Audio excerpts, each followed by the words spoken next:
In this movie, we're going to lay out the HTML for our gallery. This will include the necessary structure to handle the 3D transforms, as well as the images themselves and the buttons in the control section. Let's start by opening the spotlight.htm file from the Chapter 5 0502 folder in the exercise files in my code editor. Let's head down to around line 36, where I've got a placeholder waiting. Insert carousel HTML here. Let's remove that so we can start coding. First, I'm going to add two sections using the appropriately named HTML5 section tag. I'll give the first a class of container, and then open up the section and make a little room. Go past it, and let's put in our second section.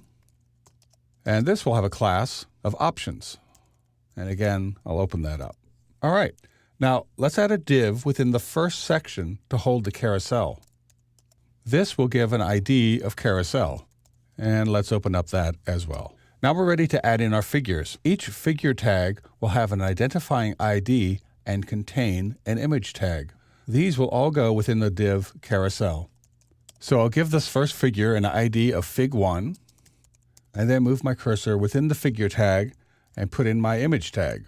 And this will have a source located within the underscore images folder, and it is artwork1.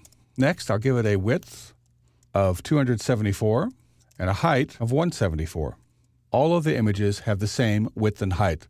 Now they also share a common naming convention, artwork1, artwork2, and so forth, which makes putting in the remaining 9 images a copy and paste affair. So let's copy that line. So what I'm going to do is go ahead and paste in a line for each of the remaining images, and then come back and renumber them. That's my third one, 4, 5, 6, 7, 8, 9, 10. Fig 1 goes to Fig 2, and artwork 1 becomes artwork 2. Let's do the same thing for the artwork. We'll change that to artwork 3, and then press my down arrow and change the next to 4, and so on. All right, those are all done. Now we also need to add a class that will be used to identify the slide that is to be shown, which is used both to isolate the scale-up hover effect and to enable the show on older browsers. So I'm going to add that class to the very first figure, since that's what will be showing when the page loads. And this is a class called showFig. All right, let's skip down to our options section and bring in our buttons. Again, we'll identify the elements with IDs. First, I'm going to start with a paragraph tag with an ID of toggle. Within that paragraph tag, I'll put in my button with an ID of toggle axis.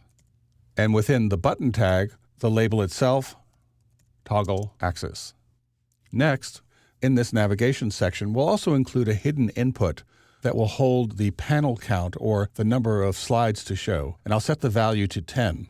This is used by the JavaScript functions we'll include later to determine how to lay out the number of images that we have. So this is a p tag with an ID equal to navigation.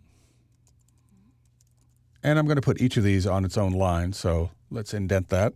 Now I'll put in that hidden input tag I mentioned. So this is input with a type of hidden and an ID of panel count and value 10. Okay, next line. Let's put in our previous button next. This has the ID of previous, and we'll also use another attribute called data increment that will help the JavaScript rotate the slideshow. And here our data increment, because we're going backwards, is -1. And within the button tag, let's put our label, which is previous. All right, I'll go to the end of the line and add in another button. This one has an ID of next. It also has a data increment.